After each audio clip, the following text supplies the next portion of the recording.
Hey everyone, and welcome back to Lego Man Cam, where today I'm going to be discussing all of my tips and tricks for buying used Lego from my over 15 years of collecting.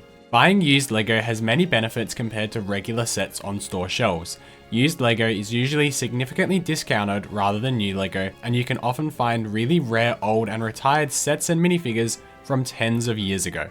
I've broken this video down into a few subsections so you can easily keep track as you watch. I'll be going over where to buy used Lego from, who to buy used Lego from, and some key points and things to look out for. Also, just quickly, if you do go on to enjoy the video, please like and subscribe because we are so close to 1,000 subscribers. So let's first go over where are the best places to buy used Lego from online. The easiest way to browse and buy new Lego is obviously online through sites such as eBay, Bricklink, and Facebook Marketplace. eBay is by far the most well-known online service where anyone can list and sell items, and in this case, Lego. eBay often houses rare or old Lego sets, however, being the largest website, any good deals are pretty quickly swept up. eBay also typically has auctions rather than being able to instantly purchase something, which means that a rare set will usually end up selling for at or above its perceived value. With eBay, scammers and frauds can be a problem, as I've often seen fake knockoff Lego listed as supposedly being real, so this is something definitely to look out for. Purchasing through a third party such as PayPal can often allow you to get your money back if you were scammed, but always make sure to read the seller's details and review history before purchasing anything. Next is Bricklink, which is essentially eBay but exclusively for Lego and without the auctions. Bricklink is easily the best site to use as a Lego fan. You can search for sets, minifigures, individual parts, and even boxes and instructions. Every item is sorted and its condition is specified as either new, used complete, or used incomplete. As you would expect though, everything is appropriately priced at its value, as the people listing items on Bricklink are usually those who already know a fair bit about Lego already. Therefore, it's much harder to find good deals on anything. Then we have Facebook Marketplace, which is where people in your local area list items for sale and the buyers and sellers arrange a time and place to meet up and exchange. Marketplace is where I've personally found the best deals, typically someone looking to quickly sell off their kid's old Lego collection for significantly under its value. The downsides to Marketplace are obviously that you physically have to go to someone's house to purchase the items, and there can sometimes be a lot of competition. I've had an instance in the past where I found someone selling the Armorer's Mandalorian Forge set sealed for only $20 as they no longer had use for it. Since I missed out on the set and considering its value is now worth over $50, I quickly messaged them asking whether it was available and we organized a time to meet up. However, prior to meeting up, I was contacted by the seller saying that they'd been offered more money for the set from someone else and they would no longer be selling the set to me. Compared to eBay and Bricklink, anything can and will happen on Marketplace as nothing is finalized until the items have physically changed hands. As well as buying online, there are many physical locations you can go to find and buy used and retired Lego. First are hobby and collectible stores. These aren't super common, however you can sometimes find a locally owned store which sells a variety of collectibles such as action figures and comics. These stores often have a variety of Lego sets, however they're usually priced quite highly compared to Bricklink. Personally, there used to be a few local Lego stores in my city, similar to Bricks and Minifigures in the US, that sold individual parts as well as retired sets and minifigures. Although with the recent introduction of a certified Lego store in my area, these locally owned stores have almost all gone out of business without the support of the general public such as kids and families. Next up are op shops and charity stores.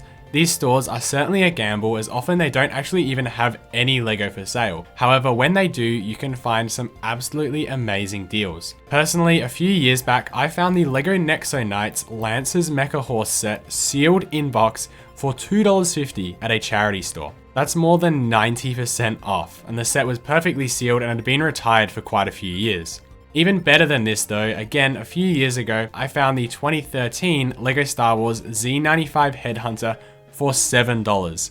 It was opened and missing Pong Krell, however the entire ship and both 501st minifigures were included. Garage sales are the next place I love looking for old and used Lego. Garage sales are obviously not everywhere and typically only last a few days, with most people looking to sell off things they have lying around the house before moving out or just cleaning up in general. Garage sales do usually offer insanely cheap Lego, where you can find bulk lots of bricks or sets at crazy low prices. However, most of these sets can be missing elements or just a bundle of random Lego parts. They're probably still worth the price that the seller is offering, however it's definitely harder to search for particular sets or minifigures through garage sales. I now want to take a look at who to actually buy used LEGO from, and the first and best one is obviously family or friends. Just ask them if they have any LEGO they don't use anymore and that you would be willing to buy them off them. Chances are they'd be happy to sell it to you and at a much cheaper rate than someone else. I recently purchased a ton of old LEGO Star Wars sets from one of my friends, and he was kind enough to give me a significant discount since he knew how much of a collector and LEGO Star Wars fan I was. If I were to have bought these sets off of Bricklink, they would have cost me way more, so I'm very fortunate to have been able to buy these sets. Now, buying from random sellers online can often be daunting. However, I'll quickly go over some of the things that I do to ensure that I don't get scammed. Checking reviews from sellers is extremely important. eBay, Bricklink, and Marketplace all publicly show reviews on each seller, so I usually only buy from sellers with 95% positive feedback or 4.5 to 5 stars out of 5. Asking as many questions as possible as well is really crucial.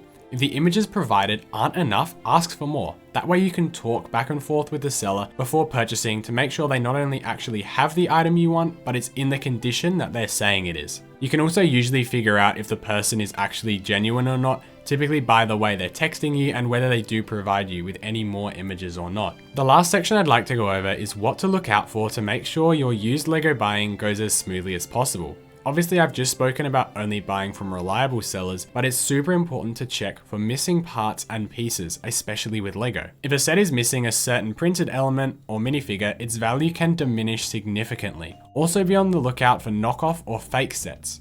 Usually on eBay, a listing will say compatible with LEGO or toy building blocks or something like that usually tells you it's not real LEGO. In order to combat this, I suggest you take a look at some different LEGO knockoffs to find similarities between them and what makes them different to actual LEGO. That way you'll be able to identify what is real and what is fake when looking online. It's also super important to do the research regarding the value of a set or minifigure before you buy it. Just because something seems cheap, it may not actually be worth that much, as not all LEGO sets and minifigures from the last 10 years are really expensive. Lastly, when buying old and retired and used LEGO, make sure to only buy what you actually want. Just because something may be cheap, it doesn't mean you have to buy it. Take for example, I saw a collection of 10 LEGO Friends sets for like $100. Sure, it may have been a really good deal financially, but unless I planned on reselling it, there was no point in me having these sets and minifigures that I don't want. Spending $100 is still spending $100 that I could put to buying a new set that I really want, or something completely different, even non-LEGO related. With all that being said, I do hope you did go on to enjoy the video, and I hope I've given you some really great pointers for buying used LEGO, and hopefully you can find an amazing deal soon. If you did enjoy, then please leave a like and subscribe to help us get to 1,000 subscribers, and I'll see you in the next video.